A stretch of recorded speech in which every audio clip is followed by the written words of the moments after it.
So today I'm going to be teaching you how to set up your nutrition for the goal of fat loss. So the first thing you need to do is work out your TDEE, your total daily energy expenditure. You'll have seen from my previous video that I go over this topic and how to calculate your TDEE.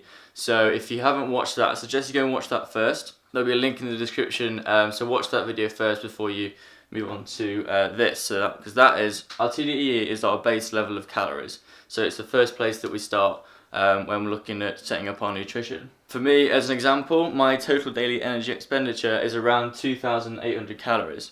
So that is my maintenance calories, that's my base level of calories that I need per day. So for the goal of fat loss, we need to make sure that we are in a caloric deficit. I've recommended a total deficit of around 200 to 300 calories below your maintenance. If we go too far into a deficit, then I guarantee that we will feel worse, our energy will be a lot worse, our performance will decrease. We don't want to reduce things too drastically. So I've put number 1 here. The reason for number 1 is that our calories is the main determinant of weight loss or weight gain. Calories is our first priority. So we've got our calories sorted, which for me would look at 2,600 calories per day. Much more sustainable long term, which is what we are after. We are not after short term gains from this, we are looking at a long term. We want to be able to sustain this diet and we want it to be achievable. Second is our protein intake.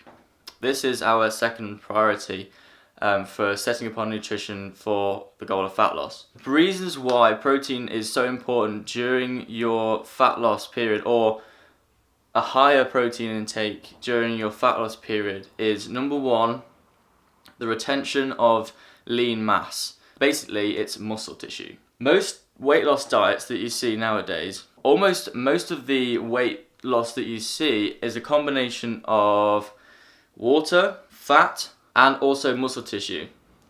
So when you see these weight loss diets being advertised as huge numbers in the first week, first of all, they're chatting shit. Second of all, they're talking about water weight. And thirdly, you're going to be losing a hell of a lot of muscle tissue. The reason why we have a higher protein intake is to hold on to our muscle tissue. The second reason is protein has an extremely big effect on satiety. Now, satiety is the feeling of fullness. So a higher protein intake will help you feeling fuller for longer, and therefore you are not likely to eat more food, which enhances our caloric deficit. Studies have shown that higher protein intakes yield greater fat loss and greater weight loss compared to lower protein intakes, mainly because of satiety. It also affects on lean body mass. Now we get onto the debate of how much protein do I have now. Oh my god. Let's keep things very simple, okay? There is a lot of literature about what kind of protein intake we should be having. It's very broad. Daily recommended allowance for protein is 0.8 grams per kilo. The average person that is sat on their backside all day doing absolutely nothing, then that recommended daily allowance of protein is fine. However, for people that are looking to change their body composition, decrease fat mass, increase muscle tissue, then you are going to need to be increasing your protein intake considerably to elicit those body compositional changes. I've done the calculations based on my diet, and you can use these exact same ballparks. So what I like to do with people's protein intakes is create a range, because I found that with working with people that if you give them a number, a fixed number, every day and they don't hit it, they get really demotivated because they feel like they're failing. And so what I've kind of done from this is create a range, because with protein intake, if you get the lowest level and your highest level and you're in between that, you're going to be fine. Like, as long as we're getting a higher protein intake, then you're going to be fine. So the protein intake that I recommend is between 25 and 30% of calories.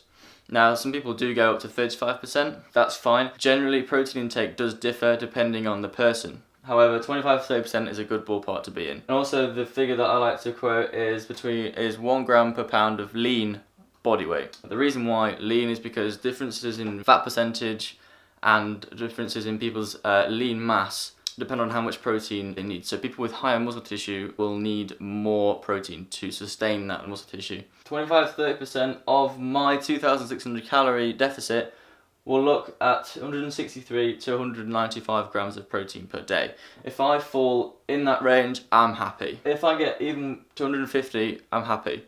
So you can see here that 1 gram per pound of lean body weight equates to 250 grams per day. That's absolutely fine. Those are our main two. Now you'll notice that I've not put fats and carbs on here. The reason for that is that studies have shown the macronutrient split of fats to carbs does not matter for weight loss. So really here you can do what you like with your fats and carbs as long as you stay within your calories.